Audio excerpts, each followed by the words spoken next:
News ಸಂಗಮಕ್ಕೆ ಸ್ವಾಗತ. ಮೊದಲಿಗೆ headlines. Kushalnagar ತಾಲೂಕಿನ ಪುರಸಭೆ ವ್ಯಾಪ್ತಿಯ ಬೈಚನಹಳ್ಳಿ ಗ್ರಾಮದಲ್ಲಿ ರುದ್ರಭೂಮಿ ಸಿಗುವವರೆಗೂ ಅಹೋರಾತ್ರಿ ಪ್ರತಿಭಟನೆ ನಡೆಸುವುದಾಗಿ ಗ್ರಾಮಸ್ಥರು ಒತ್ತಾಯಿಸಿದ್ದಾರೆ. ಕೆಆರ್ಪೇಟೆ ಪಟ್ಟಣದ ಕೆಪಿಎಸ್ ಶಾಲೆಯಲ್ಲಿ ಎಲ್ಕೆಜಿ ಪ್ರವೇಶಕ್ಕೆ ನೂಕುನುಗ್ಗಲು ಮುಂಜಾನೆ 4 ಗಂಟೆಗೆ ಎದ್ದು ಸರತಿ ಸಾಲಿನಲ್ಲಿ ನಿಂತು ಅರ್ಜಿ ಪಡೆದ ಪೋಷಕರು. ಕುಶಾಲನಗರ ತಾಲೂಕಿನ ಗುಡ್ಡೆಹೊಸೂರು ಗ್ರಾಮ ಪಂಚಾಯಿತಿ ವ್ಯಾಪ್ತಿಯ ಬಸವನಹಳ್ಳಿ ಗ್ರಾಮದಲ್ಲಿ ಗೌಡ ಸಂಘದ ಸಮುದಾಯ ಭವನದ ಭೂಮಿ ಪೂಜೆಯನ್ನು ಶಾಸಕರಾದ ಡಾ ಮಂತರಗೌಡ ನೆರವೇರಿಸಿದರು.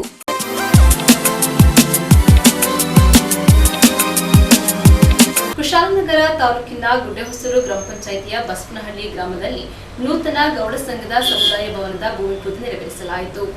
ಕುಶಾಲನಗರ ತಾಲೂಕಿನ ಗುಡ್ಡೆಹೊಸೂರು ಗ್ರಾಮ ಪಂಚಾಯಿತಿ ವ್ಯಾಪ್ತಿಯ ಬಸವನಹಳ್ಳಿ ಗ್ರಾಮದಲ್ಲಿ ಕುಶಾಲನಗರ ಗೌಡ ಸಂಘದ ವತಿಯಿಂದ 4.5 ಕೋಟಿ ರು ವೆಚ್ಚದ ನೂತನ ಗೌಡ ಸಂಘದ ಸಮುದಾಯ ಭವನದ ಭೂಮಿ ಪೂಜೆಯನ್ನು ಮಡಿಕೇರಿ ವಿಧಾನಸಭಾ ಕ್ಷೇತ್ರದ ಶಾಸಕರಾದ ಡಾ ಮಂತರಗೌಡ ಹಾಗೂ ರಾಜ್ಯದ ಮಾಜಿ ಮುಖ್ಯಮಂತ್ರಿ ಡಿ.ವಿ. ಸದಾನಂದ ಗೌಡರು ಭೂಮಿ ಪೂಜೆಯನ್ನು ನೆರವೇರಿಸಿದರು.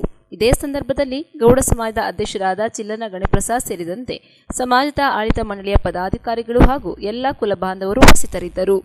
अपवित्र प्रवृत्ति भोजत्पक्षांतर्गतायां हिरण्यभावित पूजा करिष्यातां प्रोक्षं आवाहयामे छायामे ध्यानं समर्पयामे आवाहयामे आवां समर्पयामे पादयामे पादं समर्पयामे हस्तयामे ओम आप्याजस्वमे सते विश्वदत्तवदत्यं सभावाजस्य संगते आप्याजस्वमे सते ओम समायात नमः रुद्र प्रवृद्धाय नमः प्रसूताय नमः प्रत्याशाय नमः कालाचाय नमः रुद्राचाय नमः ईशाचाय नमः ईशाधिपतये नमः देवता प्रतिबलिमृत तत्त्वं भागपूजा करिष्येः करिष्यवाथानं नित्यस्यतः ब्रह्मणपद देवताभ्यो नमः सकल भवदक्षताम् ವತಿಯಿಂದ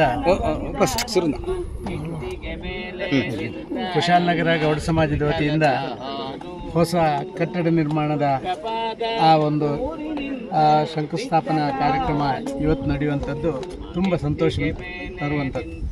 ಇವತ್ತು ಕೊಡಗು ಅಂತಲ್ಲ, ಮೈಸೂರಿಂದ ಹಿಡಿದು ಮಂಗಳೂರಿನ ಮಧ್ಯದಲ್ಲಿ ಕುಶಾಲನಗರ ಅತ್ಯಂತ ವೇಗವಾಗಿ ಬೆಳೆಯುತ್ತಿರುವಂಥ ಒಂದು ನಗರ. ಸಾವಿರಾರು ಜನ ಹೊರಗಿಂದ ಬಂದು ಇಲ್ಲೇ ತಾವು ಉಳಿಕೊಳ್ಳುವಂಥ ಒಂದು ಪ್ರಯತ್ನಗಳನ್ನು ಮಾಡ್ತಾ ಇರುವಂಥದ್ದು. ಪ್ರವಾಸಿಗರ ಸಂಖ್ಯೆ ಅಂತೂ ದಿನದಿಂದ ದಿನಕ್ಕೆ ಇರ್ತಾ ಇರುವಂಥದ್ದು ನಾವೆಲ್ಲ ಕಂಡಿದ್ದೇವೆ. ಇಂಥ ಸಂದರ್ಭದಲ್ಲಿ ಈ ಭಾಗದಲ್ಲಿ ಕೂಡ ಒಂದು ಸುಸಜ್ಜಿತವಾದಂಥ ಕಲ್ಯಾಣ ಮಂಟಪ ಮತ್ತು ಅದಕ್ಕೆ ಸಂಬಂಧಪಟ್ಟ ಬೇರೆ ಅವರ ಯೋಜನೆಗಳು ಇದ್ದಾವೆ.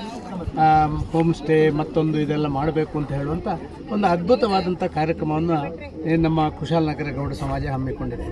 ನಾನು ಇಡೀ ರಾಜ್ಯದಲ್ಲಿ ಒಕ್ಕಲಿಗರ ಪ್ರಾಬಲ್ಯ ಇರುವಂಥ ಗೌಡ ಸಂಘಟನೆಗಳನ್ನು ಕಂಡಿದ್ದೇನೆ. ಆದರೆ ಕುಶಾಲನಗರದಷ್ಟು ಅತ್ಯಂತ ಒಂದು ಸಂಘಟಿತವಾದಂಥ, ಅತ್ಯಂತ ವಿಶ್ವಾಸಾರ್ಹವಾದಂಥ, ಅತ್ಯಂತ ಎಲ್ಲರನ್ನೂ ಒಟ್ಟಿಗೆ ತಗೊಂಡು ಹೋಗುವಂಥ ಒಂದು ಸಂಘಟನೆ ಇಲ್ಲಿ ನೋಡಲಿಲ್ಲ. ಭಾರಿ ಸಣ್ಣ ಸಮಯದಲ್ಲಿ ಅದ್ಭುತವಾದಂಥ ಒಂದು ಕಾರ್ಯಕ್ರಮ ಇಲ್ಲಿ ಮಾಡ್ತಾ ಇರೋದ್ರ ಮುಖಾಂತರ ಇವರ ನೂತನ ಯೋಜನೆಗಳು ಅದು ಜನರಿಗೆ ಸೇರುವಂಥದ್ದು. ಯಾವುದೋ ಒಂದು ಗೌಡ ಸಮಾಜದ ಒಂದು ಸಮುದಾಯ ಭವನ ಎಲ್ಲ ಸಮುದಾಯದವರಿಗೂ ಕೂಡ ಒಂದು ರೀತಿಯಲ್ಲಿ ಅವರ ಬೇರೆ ಬೇರೆ ಕೆಲಸ ಕಾರ್ಯಗಳಿಗೆ ಒಂದು ಒಳ್ಳೆಯ ಸ್ಥಳವಾಗಿ ಪರಿವರ್ತನೆ ಆಗುವಂಥದ್ದನ್ನು ನಾವು ನೋಡ್ತಾ ಇದ್ದೇವೆ. ನಾನು ದೇವರಲ್ಲಿ ಪ್ರಾರ್ಥನೆ ಮಾಡ್ತಾ ಇದ್ದೇನೆ, ಆದಷ್ಟು ಶೀಘ್ರವಾಗಿ ಈ ಒಂದು ಕಲ್ಯಾಣ ಮಂಟಪ ಲೋಕಾರ್ಪಣೆ ಆಗಲಿ, ಜನಸಾಮಾನ್ಯರ ಸೇವೆಗೆ ಸಿಕ್ಕಲಿ. ವಿಶೇಷ ಇನ್ನೊಂದು ನಾನು ತಿಳ್ಕೊಂಡದ್ದು, ಇಷ್ಟ ತನಕ ಇಷ್ಟೆಲ್ಲ ಮಾಡಿದಾಗ ಕೂಡ ಈ ಊರಿನ ನಮ್ಮ ಗೌಡ ಸಮಾಜದವರೇ ಇದಕ್ಕೆ ಬೇಕಾದಂಥ ಎಲ್ಲ ದೇಣಿಗೆಗಳನ್ನು ಕೊಡ್ತಿರುವಂಥದ್ದು ಇದೊಂದು ಅಭೂತಪೂರ್ವವಾದಂಥದ್ದು.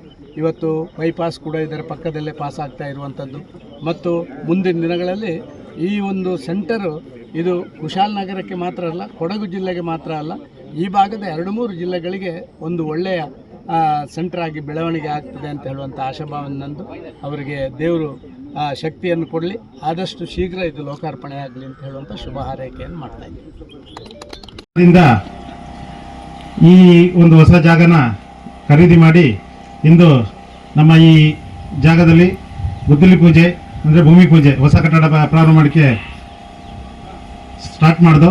ಇದರ ಒಂದು ಸಭಾ ಕಾರ್ಯಕ್ರಮದಲ್ಲಿ ಬಂದು ಆಸೀನರಾದಂಥ ನಮ್ಮ ಈ ಒಂದು ನಮ್ಮ ಸಮಾಜ ಬಂಧುಗಳ ದಾನಿಗಳಿಂದ ಈ ಜಾಗವನ್ನು ಖರೀದಿಸಿ ರಾಷ್ಟ್ರೀಯ ಹೆದ್ದಾರಿಗೆ ಕೂಡ ಇದೊಂದಿಷ್ಟು ಜಾಗ ಹೋಗಿ ಇದರಲ್ಲಿ ಇಂದು ಒಳ್ಳೆ ಒಂದು ಕಟ್ಟಡ ನಿರ್ಮಾಣ ಮಾಡೋಕ್ಕಂತೇಳಿ ನಾವೆಲ್ಲ ಚಿಂತೆ ಮಾಡಿದ ಪ್ರಯುಕ್ತ ನಮ್ಮ ಈ ಒಂದು ಕಟ್ಟಡದ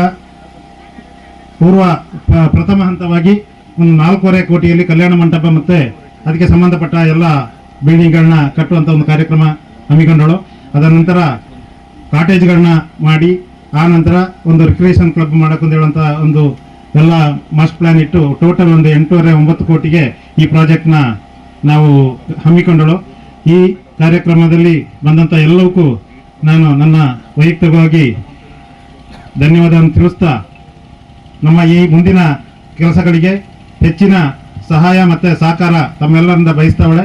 ಅದೇ ರೀತಿ ಸರ್ಕಾರದಿಂದಲೂ ಕೂಡ ಮಾನ್ಯ ಶಾಸಕರು ಹಾಗೂ ನಮ್ಮ ಮಾಜಿ ಕೇಂದ್ರ ಸಚಿವರುಗಳು ಸಹಾಯ ಮಾಡಿ ಈ ಒಂದು ಭವ್ಯ ಬಂಗಲೆನ ಕಟ್ಟಿಗೆ ಸಹಾಯ ಮಾಡಕುತ್ತಾ ಈ ಮೂಲಕ ಕೇಳ್ಕೊಳ್ತಾ ನನ್ನ ಮಾತನ್ನ ಮುಗಿಸ್ತಾಳೆ. ನ್ಯೂಸ್ ಸಂಗಮಕ್ಕಾಗಿ ಡಾಕ್ಟರ್ ಎಚ್ ಮರಗುಕೋಟಿ, ಕುಶಾಲನಗರ. ಕುಶಾಲನಗರ ತಾಲೂಕಿನ ಪುರಸಭೆ ವ್ಯಾಪ್ತಿಯ ಬೈಚನಹಳ್ಳಿ ಗ್ರಾಮದ ಸರ್ವೆ ನಂಬರ್ 2/1ರಲ್ಲಿ ಇರುವ ರುದ್ರಭೂಮಿ ಸಿಗುವವರೆಗೂ ಅಹೋರಾತ್ರಿ ಪ್ರತಿಭಟನೆ ನಡೆಸುವುದಾಗಿ ಗ್ರಾಮಸ್ಥರು ಒತ್ತಾಯಿಸಿದ್ದಾರೆ. ಕುಶಾಲನಗರ ತಾಲೂಕಿನ ಬೈಚನಹಳ್ಳಿ ಗ್ರಾಮದ ಸ್ಮಶಾನ ವಿವಾದ ಸಮರ್ಪಕವಾಗಿ ಬಗೆಹರಿದ ಕಾರಣ ಗೆಳೆಯರ ಬಳಗದ ನೇತೃತ್ವದಲ್ಲಿ ಅನಿರ್ದಿಷ್ಟಾವಧಿ ಹೋರಾಟ ಹಮ್ಮಿಕೊಳ್ಳಲಾಗಿತ್ತು. ಗ್ರಾಮದ ಸರ್ವೆ ನಂಬರ್ 2/1ರಲ್ಲಿ ಕಳೆದ 4 ದಶಕಗಳಿಂದ ಈ ಭಾಗದ ಗ್ರಾಮಸ್ಥರು ಶವ ಸಂಸ್ಕಾರ ನೆರವೇರಿಸಿಕೊಂಡು ಬರುತ್ತಿದ್ದರು. ಆದರೆ ಮತ್ತೊಂದು ಧರ್ಮದವರ ಪರವಾಗಿ ಆರ್ಟಿಸಿ ರಚಿಸಿರುವ ವಿರುದ್ಧ ಈ ಹಿಂದೆ ಪ್ರತಿಭಟನೆ ನಡೆಸಲಾಗಿತ್ತು. ಹಿಂದೂ ರುದ್ರಭೂಮಿಗಾಗಿ ಗ್ರಾಮದ ಹೆಸರಿಗೆ ಖಾತೆ ಮಾಡಿಕೊಡುವ ಅಧಿಕಾರಿಗಳ ಭರವಸೆ ಇದುವರೆಗೂ ಈಡೇರದ ಕಾರಣದಿಂದ ನ್ಯಾಯ ದೊರಕಿಸುವವರೆಗೂ ಹೋರಾಟ ಮುಂದುವರಿಸುವುದಾಗಿ ಗೆಳೆಯರ ಬಳಗದ ಅಧ್ಯಕ್ಷ ಶ್ರೀಕಾಂತ್ ಹಾಗೂ ಪುರಸಭೆ ಸದಸ್ಯರಾದ ಬಿಎಲ್ ಜಗದೀಶ್ ತಿಳಿಸಿದ್ದಾರೆ. 52 ಸೆಂಟ್ ಜಾಗ ಸ್ಮಶಾನಕ್ಕೆ ಒದಗಿಸಬೇಕಿದೆ ಹಾಗೂ ಸ್ಮಶಾನ ಪಕ್ಕದಲ್ಲಿಯೇ ಗೋಮಾಳ ಜಾಗವನ್ನ 9.38 ಎಕರೆ ಲೇಔಟ್ಗೆ ದಾಖಲೆ ಮಾಡಿಕೊಟ್ಟ ಖಾತೆಗಳನ್ನ ಹಾಗೂ ಕೂಡಲೇ ರದ್ದುಪಡುವಂತೆ ಗ್ರಾಮಸ್ಥರು ಹೋರಾಟ ನಡೆಸುತ್ತಿದ್ದಾರೆ. ಸ್ಥಳಕ್ಕೆ ಜಿಲ್ಲಾಧಿಕಾರಿ ಆಗಮಿಸುವಂತೆ ಪ್ರತಿಭಟನಾಕಾರರು ಒತ್ತಾಯಿಸಿದ್ದಾರೆ.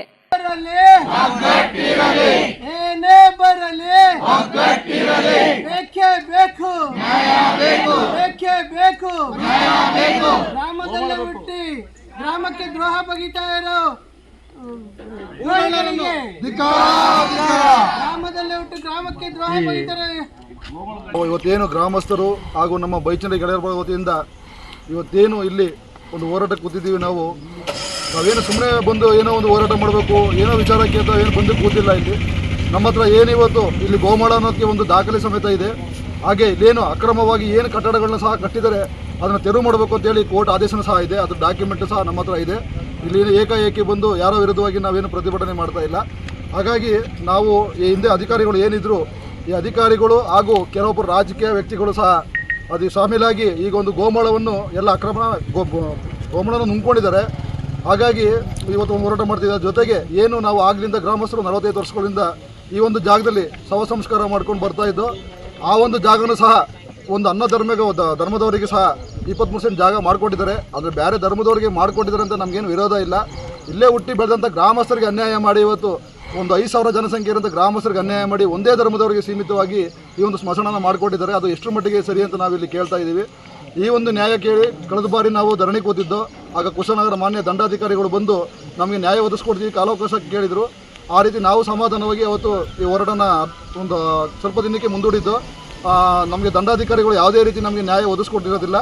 ಹಾಗಾಗಿ ಇವತ್ತು ಪುನಃ ಮತ್ತೊಮ್ಮೆ ಕೂತಿದ್ದೀವಿ. ಈಗ ನಮ್ಮ ಬೇಡಿಕೆ ಏನಂದರೆ ನಮ್ಮ ಜಿಲ್ಲಾಧಿಕಾರಿಯವರು ಏನಿದ್ದಾರೆ ಈ ಜಾಗಕ್ಕೆ ಬರಬೇಕು, ಏನು ಅಧಿಕಾರಿಗಳಿದ್ದಾರೆ ಇಲ್ಲೇ ಬರಬೇಕು.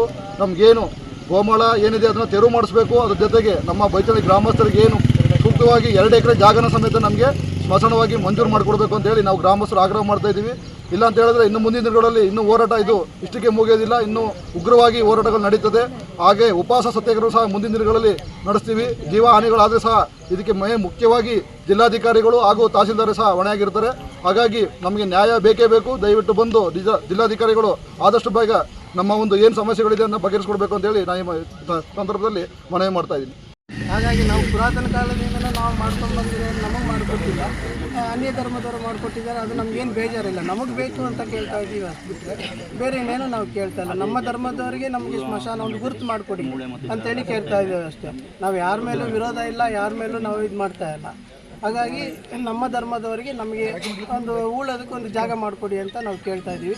ದಯವಿಟ್ಟು ಜಿಲ್ಲಾಧಿಕಾರಿಗಳು ಬಂದು ನಮ್ಮ ಸಮಸ್ಯೆಯನ್ನು ಬಗೆಹರಿಸಬೇಕು ಅಂತ ಕೇಳ್ಕೊಳ್ತಾರೆ. ನ್ಯೂಸ್ ಸಂಗಮಕ್ಕಾಗಿ ಡಾಕ್ಟರ್ ಎಚ್ ಮರಗುಕೋಟಿ, ಕುಶಾಲನಗರ. ಸಿದ್ದಾಪುರದಲ್ಲಿ ಮಾದಕ ವಸ್ತುಗಳ ಬಳಕೆಯ ವಿರುದ್ಧ ಕೊಡಗು ಜಿಲ್ಲೆಯ ಮದರಸೆಗಳ ವಿದ್ಯಾರ್ಥಿಗಳಿಗೆ ಜಾಗೃತಿ ಮೂಡಿಸಲಾಯಿತು. ಮಾದಕ ವಸ್ತುಗಳ ಉಪಯೋಗ ವ್ಯಕ್ತಿಯ ಆರೋಗ್ಯಕ್ಕೆ ಮಾತ್ರ ಮಾರಕವಲ್ಲ, ಆತನ ಕುಟುಂಬವನ್ನು, ಸಮಾಜವನ್ನು ಅದು ಬಾಧಿಸುತ್ತದೆ. ನಾಡಿನ ಬೆಳವಣಿಗೆಗೆ ಹಾಗೂ ಅಭಿವೃದ್ಧಿಗೆ ಪರಮ ಪ್ರಧಾನ ಎಂಬುದು ಆರೋಗ್ಯವಂತ ಯುವ ತಲೆಮಾರವಾಗಿದೆ. ದೇಶದ ಆಸ್ತಿಯಾಗಿರುವ ಯುವ ಜನಾಂಗ ಮಾದಕ ವಸ್ತುಗಳ ಬಳಕೆಯ ಮೂಲಕ ನಶಿಸಿ ಹೋಗುವುದು ಸ್ವಂತ ಕುಟುಂಬಕ್ಕೂ ಸಮಾಜಕ್ಕೂ ತೀರ ನಷ್ಟವನ್ನು ಉಂಟು ಮಾಡುವುದರಲ್ಲಿ ಸಂದೇಹವಿಲ್ಲ. ಒಂದು ಸಮಾಜವನ್ನು ಒಡೆದು ಅದರ ಮೂಲಕ ಒಂದು ದೇಶವನ್ನು ಒಡೆಯಲು ಅತ್ಯಂತ ಸುಲಭವಾದ ಮಾರ್ಗ ಎಂಬುದು ಅಲ್ಲಿನ ಯುವ ಜನತೆಯನ್ನು ದಾರಿ ತಪ್ಪಿಸುವುದಾಗಿದೆ. ಮಾದಕ ವಸ್ತುಗಳನ್ನು ಉತ್ಪಾದಿಸುವ ಹಲವು ದೇಶಗಳು, ಭಾರತ ಸಹ ಒಳಗೊಂಡು ಹಲವು ದೇಶಗಳಿಗೆ ರಫ್ತು ಮಾಡಿ ಹಣ ಸಂಪಾದನೆಯಾಚೆಗೆ ವಿದ್ಯಾವಂತರಾದ ಯುವ ಸಮೂಹವನ್ನು ದಾರಿ ತಪ್ಪಿಸಿ ಭಾರತದ ಅಖಂಡತೆಗೆ, ಆರ್ಥಿಕ ಸಾಂಸ್ಕೃತಿಕ ಅಭಿವೃದ್ಧಿಗೆ ಅಡ್ಡಿಪಡಿಸುವುದು ಉದ್ದೇಶವಾಗಿದೆ. ಇಡೀ ದೇಶದ ಸಾಮಾಜಿಕ ಸುವ್ಯವಸ್ಥೆಗೆ ಸವಾಲಾಗಿರುವ ಮಾದಕ ವ್ಯಾಸವೆ ವಿರುದ್ಧ ಹೋರಾಟಕ್ಕೆ ನಾಡಿನ ಸರ್ವರ ಸಹಕಾರ ಅತ್ಯಮೂಲವಾಗಿದೆ. ಮಾದಕ ಅರಿಯದ ಒಂದು ಯುವ ಜನಾಂಗ ನಮ್ಮೆಡೆಯಲ್ಲಿ ಬೆಳೆಯುತ್ತಿದೆ. ಜನ್ಮ ನೀಡಿದ ಪೋಷಕರನ್ನು ಹಲ್ಲೆ ನಡೆಸಿದ, ಕೊಲೆಗೈದ ಸುದ್ದಿಗಳವು ನಾವು ನಿರಂತರವಾಗಿ ಕಾಣುತ್ತಿದ್ದೇವೆ.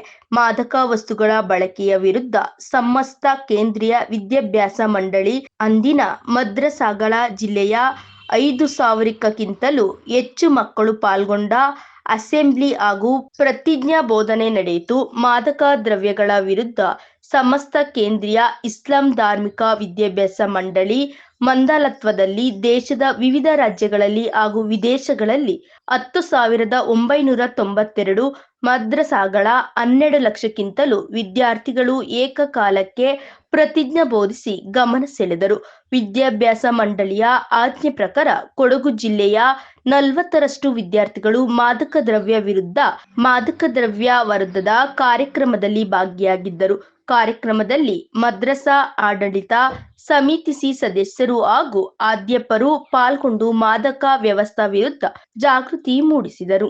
ಮಾದಕ ವಸ್ತುಗಳ ಬಳಕೆ ವಿರುದ್ಧ ವ್ಯವಸ್ಥಾಪಕ ಅರಿವು ಮೂಡಿಸಲು ಸಮಸ್ತ ಕೇಂದ್ರೀಯ ಇಸ್ಲಾಂ ಧಾರ್ಮಿಕ ಶಿಕ್ಷಣ ಮಂಡಳಿ ತೀರ್ಮಾನ ಕೈಗೊಳ್ಳಲಾಗಿದೆ. ಮದ್ರಸಾಗಳ ಮುಖ್ಯೋಪಾಧ್ಯಾಯರ ನೇತೃತ್ವದಲ್ಲಿ ಮನೆ ಮನೆ ಭೇಟಿ ನೀಡಿ ಜಾಗೃತಿ ಮೂಡಿಸುವ ಕಾರ್ಯಕ್ರಮ ಮುಂದಕ್ಕೆ ಹಮ್ಮಿಕೊಳ್ಳಲಾಗಿದೆ. ಮಾದಕ ದ್ರವ್ಯ ಇತರ ಲಹರಿ ವಸ್ತುಗಳು ಮನುಷ್ಯ ರಾಶಿಯನ್ನು ನಾಶಪಡಿಸುವುದೆಂಬ ಪ್ರಜ್ಞೆ ನನಗಿದೆ. ಮಾದಕ ವಸ್ತುಗಳನ್ನು ವರ್ಜಿಸಲು ನನ್ನ ಧರ್ಮ ನನಗೆ ಆದೇಶಿಸಿದೆ. ಅದು ಸರ್ವ ವಿನಾಶಗಳ ಕೀಲಿಕೈ ಎಂದು ಮುತ್ತು ನಬಿಯವರು ನನಗೆ ಎಚ್ಚರಿಕೆ ನೀಡಿದ್ದಾರೆ. ಯಾವುದೇ ವಿಧದ ಲಹರಿ ಪದಾರ್ಥಗಳ ಬಳಕೆ ನನ್ನಿಂದ ಉಂಟಾಗದಿರಲೆಂದು ನನ್ನ ಪ್ರಭುವಿನಲ್ಲಿ ನಾನು ಪ್ರಾಮಾಣಿಕವಾಗಿ ಪ್ರಾರ್ಥಿಸುತ್ತಿದ್ದೇನೆ. ಮಾದಕ ವಸ್ತುಗಳ ಉಪಯೋಗಕ್ಕೆ ಪ್ರೋತ್ಸಾಹ ನೀಡುವ ಯಾವುದೇ ಕೆಲಸ ಪ್ರತ್ಯಕ್ಷವಾಗಿಯೋ ಪರೋಕ್ಷವಾಗಿಯೋ. ನ್ಯೂಸ್ ಸಂಗಮಕ್ಕಾಗಿ ವಂಶಿಯನಿ, ಕುಶಾಲನಗರ. ಕ್ಯಾರ್ಪೇಟೆ ಪಟ್ಟಣದ ಕೆಪಿಎಸ್ ಶಾಲೆಯಲ್ಲಿ ಎಲ್ಕೆಜಿ ಪ್ರವೇಶಕ್ಕೆ ನೂಕುನುಗ್ಗಲು ಮುಂಜಾನೆ 4 ಗಂಟೆಗೆ ಎದ್ದು ಸರತಿ ಸಾಲಿನಲ್ಲಿ ನಿಂತು ಅರ್ಜಿ ಪಡೆಯಲು ಮುಂದಾದ ಪೋಷಕರು. ಮಂಡ್ಯ ಜಿಲ್ಲೆಯಲ್ಲಿಯೇ ಮಾದರಿ ಸರ್ಕಾರಿ ಶಾಲೆಯಾಗಿ ಹೊರಹೊಮ್ಮಿರುವ ಕ್ಯಾರ್ಪೇಟೆ ತಾಲೂಕಿನ ಪ್ರತಿಷ್ಠಿತ ಸರ್ಕಾರಿ ಶಾಲೆಯಾಗಿ ಹೊರಹೊಮ್ಮಿರುವ ಕೆಪಿಎಂ ಶಾಲೆಯಾಗಿ ಖಾಸಗಿ ಶಾಲೆಗಳಲ್ಲಿ ಸೆಡ್ಡು ಹೊಡೆಯುವಂತೆ 2,500ಕ್ಕೂ ಹೆಚ್ಚಿನ ವಿದ್ಯಾರ್ಥಿಗಳು ವ್ಯಾಸಂಗ ಮಾಡುತ್ತಿದ್ದು, ಇಂದಿಗೂ ಶಾಲೆಯಲ್ಲಿ ಪ್ರವೇಶ ಪಡೆಯಲು ಹರಸಾಹಸ ಪಡುತ್ತಿದ್ದಾರೆ ಎಂದು ತಿಳಿಸಿದ ಪೋಷಕರು, ಎಲ್ಕೆಜಿ ಪ್ರವೇಶಕ್ಕೆ ಕೇವಲ 60 ವಿದ್ಯಾರ್ಥಿಗಳಿಗೆ ಮಾತ್ರ ಅವಕಾಶ ಕಲ್ಪಿಸಿರುವುದರಿಂದ ಎಲ್ಲ ಮಕ್ಕಳಿಗೂ ಶಾಲೆಗೆ ಪ್ರವೇಶ ದೊರೆಯುತ್ತಿಲ್ಲ. ಆದ್ದರಿಂದ ಕನಿಷ್ಠ 150 ವಿದ್ಯಾರ್ಥಿಗಳಿಗಾದರೂ ಪ್ರವೇಶಕ್ಕೆ ಅವಕಾಶ ಮಾಡಿಕೊಡಬೇಕು ಎಂದು ಪೋಷಕರು ಪ್ರಾಂಶುಪಾಲ ಡಿ.ಬಿ. ಸತ್ಯ ಅವರಲ್ಲಿ ಮನವಿ ಮಾಡಿದರು. ಕಾಲೇಜಿನ ಪ್ರಾಂಶುಪಾಲ ಡಿ.ಬಿ. ಸತ್ಯ ಮಾತನಾಡಿ, ಕೆಪಿಎಂ ಶಾಲೆಯು ಗುಣಮಟ್ಟದ ಶಿಕ್ಷಣಕ್ಕೆ ಹಸಿರುವಾಸಿಯಾಗಿರುವುದರಿಂದ ಕೆಪಿಎಸ್ ಶಾಲೆಯಲ್ಲಿ ಪ್ರವೇಶ ಪಡೆಯಲು ಇಂದಿಗೂ ಭಾರಿ ಒತ್ತಡವಿದೆ. ನಮ್ಮ ಸರ್ಕಾರಿ ಶಾಲೆಯ ಮೇಲೆ ಪೋಷಕರು ಇಟ್ಟಿರುವ ಪ್ರೀತಿ ಹಾಗೂ ಅಭಿಮಾನಕ್ಕೆ ತಾವು ಕೃತಜ್ಞತೆ ಸಮರ್ಪಿಸುವುದಾಗಿ ತಿಳಿಸಿದ್ದಾರೆ. ಈ ಸಂದರ್ಭದಲ್ಲಿ ರೈತ ಮುಖಂಡ ಮರುವನಹಳ್ಳಿ ಶಂಕರ್, ಮುಖಂಡರಾದ TY ಆನಂದ್, ನಾಗರತ್ನ ಮತ್ತಿತರರು ಉಪಸ್ಥಿತರಿದ್ದರು. ಜನರು ಇವತ್ತು ನಾವು ಅಪ್ಲಿಕೇಶನ್ ಮಾತ್ರ ಕೊಡ್ತಾ ಇದ್ದೀವಿ, ಇನ್ನೂ ಸೀಟ್ ಅಲಾಟ್ ಮಾಡಿಲ್ಲ. ನಮಗೆ 60 ಸೀಟ್ಗಳು ಮಾತ್ರ ಇರೋದು. ಆದರೆ 3 ಅಪ್ಲಿಕೇಶನ್ ಕೊಟ್ಟು ಅದರಲ್ಲಿ ಬಂದಂಥವರನ್ನು ಮಾನ್ಯ ಶಾಸಕರ ಅಧ್ಯಕ್ಷತೆಯಲ್ಲಿ ನಾವು ಲಾಟ್ರಿ ಮುಖಾಂತರ ನಾವು ಮಕ್ಕಳಿಗೆ ಸೀಟನ್ನು ಹಂಚುತ್ತೀವಿ. ಇದು ನಮ್ಮ ಶಾಲೆಯಲ್ಲಿ ಪ್ರತಿ ವರ್ಷ ನಮ್ಮಲ್ಲಿ ನಡೆಯತಕ್ಕಂಥ ಘಟನೆ. ಈ 4-5 ವರ್ಷಗಳಿಂದಲೂ ಸಹ ಅತಿ ಹೆಚ್ಚು ಬೇಡಿಕೆ ಇದೆ. ಆದರೆ ಸರ್ಕಾರ ನಮಗೆ 60 ಸೀಟ್ಗಳನ್ನು ಮಾತ್ರ ನಿಗದಿಪಡಿಸಿರೋದ್ರಿಂದ 60 ಸೀಟಿಗೆ ಮಾತ್ರ ಅವಕಾಶವನ್ನು ಕಲ್ಪಿಸ್ಕೊಡ್ಬೇಕಾಗತ್ತೆ. ಆದರೆ ನಮ್ಮಲ್ಲಿ ಸುಮಾರು 200 ಗಂಟೆ ಅಪ್ಲಿಕೇಶನ್ ಹೋಗ್ತವೆ ಪ್ರತಿ ವರ್ಷ. ಆದರೆ ಅದು ಮಾನ್ಯ ಶಾಸಕರ ಅಧ್ಯಕ್ಷತೆಯಲ್ಲಿ ಲಾಟ್ರಿ ಮಾಡಿ ನಾವು ಅವರಿಗೆ ಸೀಟನ್ನು ಕೊಡ್ತಾಯಿದ್ದೀವಿ. ಇದು ನಮ್ಮ ಒಂದು ಕರ್ನಾಟಕ ಪಬ್ಲಿಕ್ ಸ್ಕೂಲ್ನ ಹಿರಿಮೆ ಅಂದರೆ ಅತಿಶಯೋಕ್ತಿ ಅಲ್ಲ.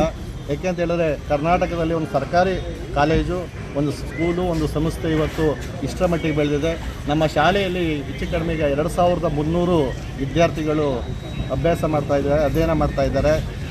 ಕಾಲೇಜು ವಿಭಾಗ, ಹೈಸ್ಕೂಲ್ ವಿಭಾಗ, ಪ್ರಾಥಮಿಕ ಶಾಲಾ ವಿಭಾಗ ಹಾಗೂ ಉರ್ದು ಶಾಲಾ ವಿಭಾಗ 4 ವಿಭಾಗಗಳಿವೆ. ಆ 4 ವಿಭಾಗಗಳಿಗೆ ಮುಕ್ತವಾಗಿ ಮಾಡ್ತೀವಿ. ಹಾಗೂ ಪ್ರಥಮ ಫಸ್ಟ್ ಸ್ಟ್ಯಾಂಡರ್ಡ್ಗೆ ನಾವು ಇಂಗ್ಲೀಷ್ ಮೀಡಿಯಮ್ನೂ ಸಹ ಇಂಟ್ರೊಡ್ಯೂಸ್ ಮಾಡಿದ್ದೀವಿ ಸರ್ಕಾರದ ಇಲಾಖಾ ನಿರ್ದೇಶನದ ಮೇರೆಗೆ. ಅದು ಸಹ ತುಂಬ ಚೆನ್ನಾಗಿರ್ತದೆ. ನಮ್ಮ ಪ್ರಾಥಮಿಕ ಶಾಲಾ ವಿಭಾಗದಲ್ಲಿ ಸುಮಾರು 900 ವಿದ್ಯಾರ್ಥಿಗಳು, ಪೂರ್ವ ಪ್ರಾಥಮಿಕ ಶಾಲೆ ಸೇರಿ 900 ವಿದ್ಯಾರ್ಥಿಗಳು ಇವತ್ತು ಆಲ್ರೆಡಿ ನಮ್ಮಲ್ಲಿ ಅಧ್ಯಯನ ಮಾಡ್ತಾಯಿದ್ದಾರೆ.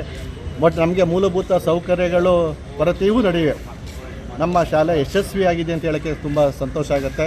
ಹಾಗೂ ನಮ್ಮ ಸರ್ಕಾರಿ ಶಾಲೆ ಮೇಲೆ ಅಭಿಮಾನ ಇಟ್ಟು ಬಂದಂಥ ಪೋಷಕ ಮಹಾಬಂಧುಗಳಿಗೂ ಸಹ ನಾನು ಒಂದು ಸಲ ಕೃತಜ್ಞತೆಯನ್ನು ಅರ್ಪಿಸ್ತೀನಿ. ತಮ್ಮ ಹೆಸರು ಸರ್? ನನ್ನ ಸತ್ಯ ಅಂತೇಳಿ ಈ ಸಂಸ್ಥೆಯ ಪ್ರಾಂಶುಪಾಲನಾಗಿ ಕೆಲಸ ನಿರ್ವಹಿಸ್ತಾ ಇದ್ದೇನೆ. ಶಿಕ್ಷಣ ಒಂದು ವ್ಯಾಪಾರೀಕರಣ ಆಗಿರೋಂಥ ಸಂದರ್ಭದಲ್ಲಿ ಎಲ್ಲ ಕಡೆ ಖಾಸಗಿ ಶಿಕ್ಷಣಗಳ ಒತ್ತಡದ ನಡುವೆ ನಮ್ಮ ಮಕ್ಕಳ ಭವಿಷ್ಯವನ್ನು ಕಂಡುಹಿಡ್ಕೋಬೇಕು ಅಂತೇಳಿ ಮಧ್ಯಮ ವರ್ಗ ಮತ್ತು ಬಡವರ್ಗದ ಜನತೆ ಆಶಾಕಿರಣವಾಗಿ ಒಂದು KPS ಶಾಲೆ ಆರಂಭ ಆಗಿದ್ದೆ. ಇವತ್ತು 60 ಮಕ್ಕಳಿಗೆ ಅವಕಾಶ ಕೊಡ್ತಾ ಇದ್ದಾರೆ. ಕನಿಷ್ಠ ಇದು ತಾಲೂಕು ಕೇಂದ್ರವಾಗಿದ್ದರಿಂದ ಕನಿಷ್ಠ ಒಂದು 150 ಮಕ್ಕಳಿಗೆ ಅವಕಾಶ ಮಾಡಿಕೊಡ್ಬೇಕು ಅಂತ ಸಂಬಂಧಪಟ್ಟ ಶಾಸಕರು ಮತ್ತು ಈ ಜಿಲ್ಲೆ ಉಸ್ತುವಾರಿ ಮಂತ್ರಿಗಳಲ್ಲಿ ಮನವಿ ಮಾಡ್ತೀವಿ. ಹಾಗೆ ಪೋಷಕ ಬಂಧು ಕೂಡ ಇವರಿಗೆ ಪೂರಕವಾಗಿ ಸ್ಪಂದಿಸಬೇಕು. ಖಾಸಗಿಯವರಿಗೆ ಸಾಕಷ್ಟು ಡೊನೇಷನ್ ನೀಡೋ ಇವರು ಸರ್ಕಾರಿ ಶಾಲೆಯ ಸವಲತ್ತು ಕೂಡ ಪೋಷಕರು ತಮ್ಮ ಕೈಲಾದ ಸಹಾಯ ಮಾಡಿ ಒಳ್ಳೆ ಬೆಳವಣಿಗೆಗೆ ಪೂರಕವಾಗಿ ಶಿಕ್ಷಕರಿಗೆ ಜವಾಬ್ದಾರಿಯನ್ನು ಹೊರಬೇಕು. ಹಂಗಾಗಿ ನಮ್ಮ ಒಂದು ಶಾಲೆ ಅಂದರೆ ಒಂದು ನಮ್ಮ ಸರ್ಕಾರಿ ಶಾಲೆ ನಮ್ಮ ಶಾಲೆ ಅಂತ ಹೇಳಿ ಮನಪೂರ್ವಕ ಅಭಿಮಾನದಿಂದ ಕೆಲಸ ಮಾಡಲಿಕ್ಕೆ ಒತ್ತು ನೀಡುವಂಥ ಸಹಕಾರವನ್ನು ಈ ತಾಲೂಕಿನ ಜನತೆ ನೀಡಬೇಕು ಅಂತ ಮನವಿ ಮಾಡ್ತೀವಿ. ನಮ್ಮ ಹೆಸರು ಸರ್? ಮರುನಳ್ಳಿ ಶಂಕರ್, ರೈತ. ಇಲ್ಲಿಂದ ಬಂದು ಇಲ್ಲೇ ವೆಯ್ಟ್ ಮಾಡ್ತಾ ಇದ್ದೀವಿ. ಇಲ್ಲಿ ಬರೀ 60 ಸೀಟ್ ಮಾತ್ರ ಇರೋದು ಅಂತ ಹೇಳ್ತಿದ್ದಾರೆ. ಬಟ್ ಇಲ್ಲಿ ತುಂಬ ಜನ ಬಂದು ವೆಯ್ಟ್ ಮಾಡ್ತಿರೋದ್ರಿಂದ ಮಕ್ಕಳಿಗೆ ತುಂಬ ತೊಂದರೆ ಆಗೋದಂತೂ ಖಂಡಿತ. ಅದರಿಂದ 150-200 ಮಕ್ಕಳುಗಳನ್ನ ಅಡ್ಮಿಷನ್ ಮಾಡ್ಕೊಳ್ಳೋ ರೀತಿ ಮಾಡಿಕೊಡಿ ಶಾಸಕರಿಂದ ಅಂತ ಕೇಳ್ಕೊತಿದ್ದೀವಿ. ಮತ್ತು ಈಗಿನ ಆದಾಯದಲ್ಲಿ ಪ್ರೈವೇಟ್ ಸ್ಕೂಲ್ಗಳಲ್ಲಿ ಓದಿಸೋದು ತುಂಬ ಕಷ್ಟ ಇದೆ. ಹಾಗಾಗಿ ಗೌರ್ಮೆಂಟ್ ಸ್ಕೂಲಲ್ಲಿ ಮತ್ತು ಎಲ್ಲ ಊರುಗಳಲ್ಲಿ ಗೌರ್ಮೆಂಟ್ ಸ್ಕೂಲ್ಗಳೇ ಮುಚ್ಚೋಗಿದೆ. ಹಾಗಾಗಿ ಊರುಗಳಲ್ಲಿ ಎಲ್ಲ ಹಳ್ಳಿಗಳಲ್ಲೂ ಕೂಡ ಯಾವ ಸ್ಕೂಲು ಕೂಡ ಚೆನ್ನಾಗಿಲ್ಲ. ಎಲ್ಲ ಗೌರ್ಮೆಂಟ್ ಸ್ಕೂಲಲ್ಲಿ ಯಾವ ವ್ಯವಸ್ಥೆ ಕೂಡ ಇಲ್ಲ. ಅಲ್ಲಿ ಎಲ್ಲ ಸ್ಕೂಲ್ಗಳೇ ಮುಚ್ಚೋಗ್ಬಿಟ್ಟಿದೆ. ಹಾಗಾಗಿ ಇಲ್ಲಿ ಸ್ಕೂಲಿಗೆ KPS ಸ್ಕೂಲಿಗೆ ಸೇರಿಸೋಣ ಅಂತ ಮಕ್ಕಳುಗಳನ್ನ ಅಡ್ಮಿಷನ್ ಮಾಡಿಸೋಣ ಅಂತ ಎಷ್ಟೊಂದು ಜನ ಬಂದು ಇಲ್ಲಿ ಬೆಳಿಗ್ಗೆಯಿಂದ ಕ್ಯೂವಲ್ಲಿ ನಿಂತಿದ್ದೀವಿ. ಹಾಗಾಗಿ 100-150 ಒಂದು 200 ಮಕ್ಕಳುಗಳನ್ನ ಅಡ್ಮಿಷನ್ ಮಾಡ್ಕೋಬೇಕು ಅಂತ ಕೇಳ್ಕೊತೀವಿ. ಈಗೇನು 60 ಮಕ್ಕಳಿಗೆ ಅಡ್ಮಿಷನ್ ಕೊಡ್ತಾರೆ, ಸಾಲ್ತಾ ಇಲ್ಲ ಅಂತ ಸಾಲ್ತಾ ಇಲ್ಲ ಸರ್. ಎಷ್ಟು ಈಗ ಟೋಕನ್ ಹಾಕ್ತಿದ್ವಿ, ಮತ್ತು ಟೋಕನ್ ಆದರೆ ಮಾತ್ರ ಲಕ್ಕಿರೋರಿಗೆ ಟೋಕನ್ ಸಿಕ್ಕಿದ್ರೆ ಮಾತ್ರ ಮಕ್ಕಳನ್ನ ಅಡ್ಮಿಷನ್ ಮಾಡ್ಕೊತೀವಿ ಅಂತ ಹೇಳ್ತಿದ್ದಾರೆ ಸರ್ಗಳಿಗೆ. ಆದರೆ ಬೆಳಿಗ್ಗೆಯಿಂದ ಕಾಯ್ತಿದ್ದೀವಿ. 4 ದಿನಕ್ಕೆ ಮಾತ್ರ ಈಗ ಅಡ್ಮಿಷನ್ ತಗೊಳ್ಳೋದಕ್ಕೆ ಅವಕಾಶ ಕೊಟ್ಟಿದ್ದಾರೆ. ಈಗ 4 ದಿನದಲ್ಲಿ ಎಷ್ಟು ಜನ ಬಂದು ಪೇರೆಂಟ್ಸ್ ಬಂದು ಇಲ್ಲಿ ಟೋಕನ್ ತೊಗೊಂಡೋಗಿರ್ತಾರೆ ಅಂತ ಗೊತ್ತಿಲ್ಲ. ಬಟ್ 60 ಮಕ್ಕಳಿಗೆ ಕೊಟ್ಟರೆ ಇನ್ನು ಬಾಕಿ ಮಕ್ಕಳನ್ನ ಎಲ್ಲಿಗೆ ಅಡ್ಮಿಷನ್ ಮಾಡ್ತೀವಿ ಸರ್? ಇಲ್ಲಿ KPS school, Karada public school ಹತ್ರ ನಿಂತಿದ್ದೀವಿ ನಾವು. ಬೆಳಿಗ್ಗೆ ಜಾವ 6 ಗಂಟೆಗೆ ಬಂದಿದ್ದೀವಿ. 6 ಗಂಟೆಯಿಂದ ಇಷ್ಟೊಂದು ಜನ ಇದಾಗಿದ್ದಾರೆ. ಇನ್ನೂ ಅಡ್ಮಿಷನ್ ಇನ್ನೂ 3-4 ದಿನ ಐತೆ ಅಂತ ಹೇಳಿದ್ದಾರೆ, ಇವರು ಹೇಳಿದ್ದಾರೆ. ಮತ್ತು ನಮಗೆ ನೆಕ್ಸ್ಟು ಈ 60 ಸೀಟು ಸಾಲಲ್ಲ. ಯಾಕೆಂದರೆ ಇವತ್ತು ಆಟೋ ಸ್ಟ್ಯಾಂಡಲ್ಲಿ, ಫುಟ್ಪಾತ್ ವ್ಯಾಪಾರಸ್ಥರುಗಳಲ್ಲಿ, ಆಮೇಲೆ ಸಿಕ್ಕಾಪಟ್ಟೆ ದಲಿತರಲ್ಲಿ ಸುಮಾರು ಎಷ್ಟು ಜನಸಂಖ್ಯೆ ಜಾಸ್ತಿ ಇರೋದ್ರಿಂದ 60 ಜನ ಸಾಲಲ್ಲ. ದಯಮಾಡಿ 150-200 ಜನ ಮಕ್ಕಳಿಗೆ ಒಂದು ಅವಕಾಶ ಮಾಡಿಕೊಡ್ಬೇಕು. ಇವತ್ತು ದುಡ್ದಿರೋಂಥ ಕಾಸು ಪ್ರೈವೇಟ್ಗೆ ನಾವು ದುಡ್ಡು ಕೊಡೋಕ್ಕಾಗ್ತಾಯಿಲ್ಲ. ಇವತ್ತು 25,000 30,000 ರೂಪಾಯಿ ಪ್ರೈವೇಟ್ಗಳಲ್ಲಿ ಇದು ಮಾಡ್ತಾರೆ. ನಾವು ದುಡಿಮೆನ ಮಾಡಿ ಪ್ರೈವೇಟ್ಗೆ ಕಟ್ಟಬೇಕಾಯ್ತದೆ. ಏನಂದರೆ ಈಗ ಎಲ್ಲರೂ ಸುಧಾ ಇವತ್ತಿನ ಇದರಲ್ಲಿ ಇಂಗ್ಲೀಷ್ ಅಂತ ಇಂಗ್ಲೀಷ್ ಸ್ಕೂಲ್ಗೆ ಸೇರ್ಸೋಕ್ಕೆ ಎಲ್ಲರೂ ಸುಧಾ ಇವಾಗ ಕನ್ನಡ ಸ್ಕೂಲಲ್ಲಿ ಬೇಕಾದ ಸೀಟ್ ಇರ್ಬೋದು. ಬಟ್ ಏನೋ ಅದು ಎಲ್ಲ ಮಕ್ಕಳು ಸುಧಾ ಒಂದು ಸೈನ್ಸ್ನ ತಗೊಳ್ತಾ ಇರೋದ್ರಿಂದ SSLC ಮೇಲೆ ಸೈನ್ಸ್ಗೆ ಒಳ್ಳೆ ಒಂದು ಇದನ್ನು ಇದು ಮಾಡ್ತಾ ಇರೋದ್ರಿಂದ ನಾವು ಬಡವ್ರ ಮಕ್ಕಳಾದರೂ ಸುಧಾ ನಾವು ಸೈನ್ಸ್ಗೆ ಕೊಡಿಸ್ಬೇಕು ಅನ್ನೋ ಉದ್ದೇಶದಿಂದ ನಾವು ಈ KPSC ಕರ್ನಾಟಕ ಸ್ಕೂಲ್ ಇದಕ್ಕೆ ಬಂದಿದ್ದೀವಿ. ಬೆಳಗ್ಗಿಂದ 6 ಗಂಟೆಗೆ ನಿಂತಿದ್ದೀವಿ. ದಯಮಾಡಿ ಶಾಸಕರು ಮುಂದಿನ ಸಲಿಗಾರು ಸುಧಾ ಒಂದು 150 ಸೀಟಿಂದ 200 ಸೀಟ್ಕೊಂಡು ಒಂದು ಅವಕಾಶ ಮಾಡಿಕೊಟ್ರೆ ಭಾಳ ಜನಗಳಿಗೆಲ್ಲ ಅನುಕೂಲ ಆಯಿತು ಅಂತ. ನಿಮ್ಮ ಹೆಸರೇನು? ಗಿರೀಶ್ ಅಂತೇಳಿ. ಯಾವ ಊರಿಂದ ಬಂದಿದ್ದು? ಅಗ್ರಾರಬಾಣೆ. ನಾನು ಪ್ರೈವೇಟ್ ಟೀಚರ್ ಆಗಿದ್ದೀನಿ. ಆದ್ರೂ ಸರ್ಕಾರಿ ಶಾಲೆಗೆ ಸೇರಿಸ್ಬೇಕು, ಅದೇನೋ ಏಡೆಡೋ ಏನೋ ಅನುದಾನಿತ ರಹಿತ ಅದೇನೋ ಗೊತ್ತಿಲ್ಲ. ಆದ್ರೂ ನೀವು 60% ಇದು ಮಾಡ್ತೀರಾ ಅಂತ ಹೇಳಿದ್ರೆ 60 ಮಕ್ಕಳನ್ನ ಮಾತ್ರ ಸೇರಿಸ್ತೀರಾ ಅಂತ ಹೇಳಿದ್ರೆ ನಮಗೂ ತುಂಬ ಕಷ್ಟ ಆಗುತ್ತೆ ಸರ್. ಏಕೆಂತ ಹೇಳಿದ್ರೆ ನಾವು ಬೇಕಂತ ಹೇಳಿದ್ರೆ ಇವಾಗಲೇ ನಾವು ಬೇಕಾದ್ರೆ ಪ್ರೈವೇಟ್ ಸ್ಕೂಲ್ಗೆ ಸೇರ್ಸೋಕ್ಕೆ ವಿಲ್ಲಿಂಗ್ ಆಗಿದ್ದೀವಿ. ಆದ್ರೂ ಏನಂತ ಹೇಳಿದ್ರೆ ಮಕ್ಕಳನ್ನ ಇನ್ನೂ ಸ್ವಲ್ಪ ಇನ್ಕ್ರೀಸಿಂಗ್ ಮಾಡಿ ಮಕ್ಕಳನ್ನ ನೀವು ಸೆಳ್ಕೊಂಡ್ರೆ ಮಾತ್ರ ನಿಮ್ಮ ಒಂದು ಸರ್ಕಾರಿ ಶಾಲೆ ಅನ್ನೋದು ಬೆಳೀತದೆ. ಇಲ್ಲ ಅಂತ ಹೇಳಿದ್ರೆ ಯಾವುದೂ ಇದಾಗಲ್ಲ. ಇವಾಗ ನಾನು D.Ed ಮಾಡಿದ್ದೀನಿ, B.Ed ಆಗಿದೆ. ಆದರೂ ನಾನು ಬಂದ್ಬಿಟ್ಟು ಗೌರ್ಮೆಂಟ್ ಸ್ಕೂಲಲ್ಲಿ ವರ್ಕ್ ಮಾಡ್ತಾ ಇದ್ದೀನಿ, ಅಲ್ಲ ಪ್ರೈವೇಟ್ ಸ್ಕೂಲಲ್ಲಿ. ಅದರಿಂದ ನನ್ನ ಕೋರಿಕೆ ಏನು ಅಂತ ಹೇಳಿದ್ರೆ ಆದಷ್ಟು ಮಕ್ಕಳನ್ನ ನೀವು ಸೆಳೆಸ್ಕೊಳ್ಳೋಕ್ಕೆ ನೋಡಿ, ಆವಾಗ ಮಾತ್ರ ನಮ್ಮ ಒಂದು ಸರ್ಕಾರವನ್ನು ಉಳಿಯೋದು. ಇಲ್ಲಾಂತ ಹೇಳಿದ್ರೆ ಕಷ್ಟ ಆಗುತ್ತೆ ಸರ್. ನಾನು ಬೆಳಿಗ್ಗೆ 5 ಗಂಟೆಗೆ ಬಂದಿದ್ದೀನಿ, ಅವ್ರು 6 ಗಂಟೆಗೆ ಬಂದಿದ್ದಾರೆ, ನಾನು 5 ಗಂಟೆಗೆ ಬಂದಿದ್ದೀನಿ. 60 ಮಕ್ಕಳು ಮಾತ್ರ ಸೀಮಿತ ಮಾಡಿಬಿಡಿ. ನಾಳೆನೂ ಬರ್ತಾರೆ, ಇಷ್ಟೇ ಜನ ಕ್ಯೂ ಅಲ್ಲಿ ಇರ್ತಾರೆ. ಇನ್ನೊಂದು ದಿವಸನೂ ಬರ್ತಾರೆ, ಇನ್ನು 26 ದಿವಸನೂ ಇದೇ ಥರ ಕ್ಯೂ ಅಲ್ಲಿ ಇರ್ತಾರೆ. ನೀವು ಇದೇ ಥರ ಮಾಡಿಬಿಟ್ಟು ಬರೀ ಲಕ್ಕಿ ಡ್ರಾ ಮಾಡ್ತೀರಾ ಅಂತ ಹೇಳಿದ್ರೆ ಅದೊಂಥರ ಏನು ಇದಾಗಲ್ಲ, ಎಲ್ಲರಿಗೂ ಅನುಕೂಲ ಆಗೋದಿಲ್ಲ. ಒಂದು ಏನು ಅಂತ ಹೇಳಿದ್ರೆ ಒಂದು ಕಮರ್ಷಿಯಲ್ ಆಗಿಬಿಡುತ್ತೆ, ಅಪೋಸ್ ಆಗುತ್ತೆ. ಅದು ಏನು ಇದೆಯೋ ಮಗುದು ಟ್ಯಾಲೆಂಟ್ ಏನಿದೆಯೋ, ಆ ಮಗುಗೆ ಆ ವಯಸ್ಸು ಇದೆಯೋ ಅದನ್ನು ನೋಡಿ ನೀವು ಕಳಿಸ್ಕೊಳ್ಳಿ. ಅದ್ರ ಪ್ರಕಾರ ನಾವು ಏನು ಹೇಳಲ್ಲ. ಅದು ಬಿಟ್ಬಿಟ್ಟು ಲಕ್ಕಿ ಡ್ರಾ ಮಾಡ್ತೀನಿ ಅಂತ ಹೇಳಿದ್ರೆ ಇಂಥ ಒಂದು ಸ್ಕೀಮೇ ಬೇಡ, ಇಂಥ ಒಂದು ಸ್ಕೀಮೇ ಬೇಡ. ಯಾಕೆ ಬೇಕು? ವಿನಯ್, ನನ್ನ ಹೆಸರು ವಿನಯ್ ಅಂತೇಳಿ. ನಾನು ಪ್ರೈವೇಟ್ ಟೀಚರಾಗಿ ವರ್ಕ್ ಮಾಡ್ತಾ ಇದ್ದೀನಿ.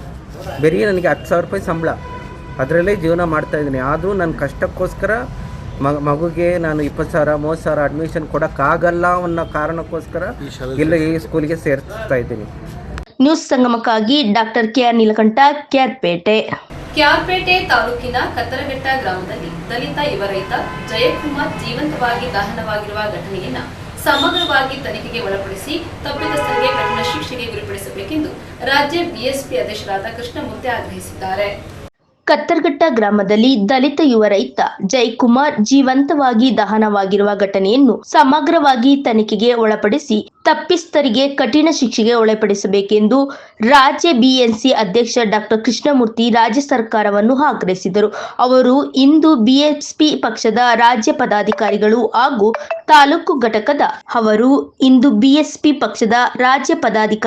ಹಾಗೂ ತಾಲೂಕು ಘಟಕದ ಅಧ್ಯಕ್ಷ ಬಸ್ಸಿ ಪ್ರದೀಪ್ ಅವರೊಂದಿಗೆ ಕತ್ತರ್ಘಟ್ಟ ಗ್ರಾಮಕ್ಕೆ ಭೇಟಿ ನೀಡಿ ಘಟನೆ ನಡೆದ ಸ್ಥಳದ ಅವಲೋಕನ ನಡೆಸಿ ಮೃತ ರೈತನಾದ ಜಯಕುಮಾರ್ ಮನೆಯಲ್ಲಿ ಅವರ ಧರ್ಮಪತ್ನಿ ಲಕ್ಷ್ಮಿ ಅವರಿಗೆ ಸಾಂತ್ವನ ಹೇಳಿ ಪತ್ರಕರ್ತರೊಂದಿಗೆ ಮಾತನಾಡಿದರು.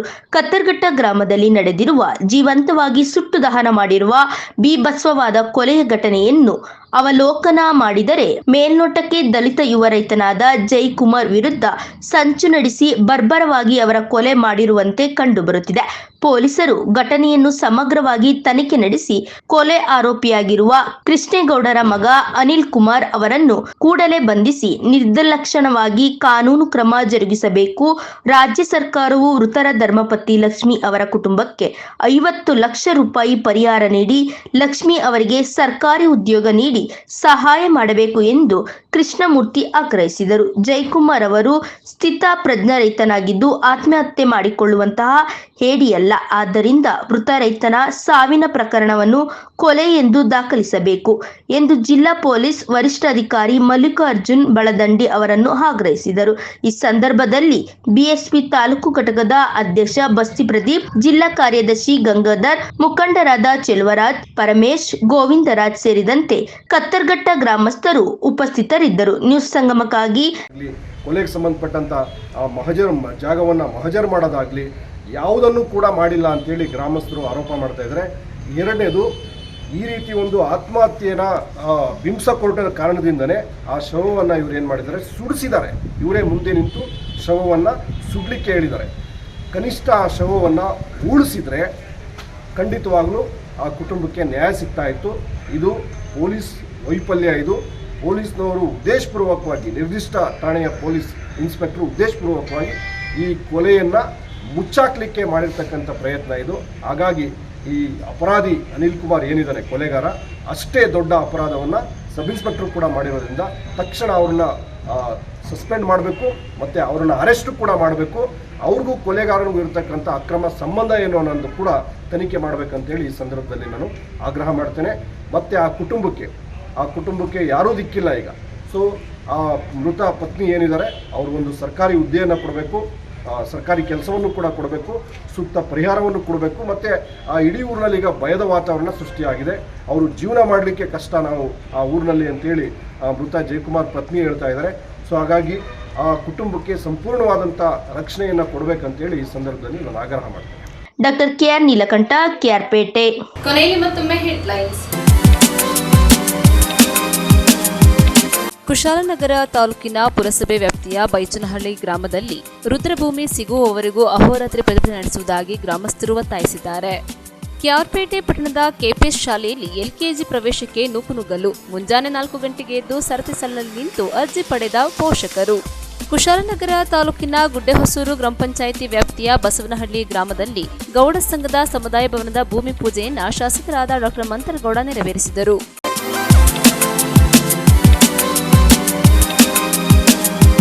ಇಲ್ಲಿಗೆ ನ್ಯೂಸ್ ಸಂಗಮ ಮುಕ್ತಾಯವಾಯಿತು. ಸುದ್ದಿ, ಮಾಹಿತಿ, ಮನೋರಂಜನೆಗಾಗಿ ನೋಡ್ತಾ ಇರಿ ಸಂಗಮ ಟಿವಿ. ವಂದನೆಗಳೊಂದಿಗೆ ಸುಪ್ರೀತಾ ಎಲ್ಎನ್.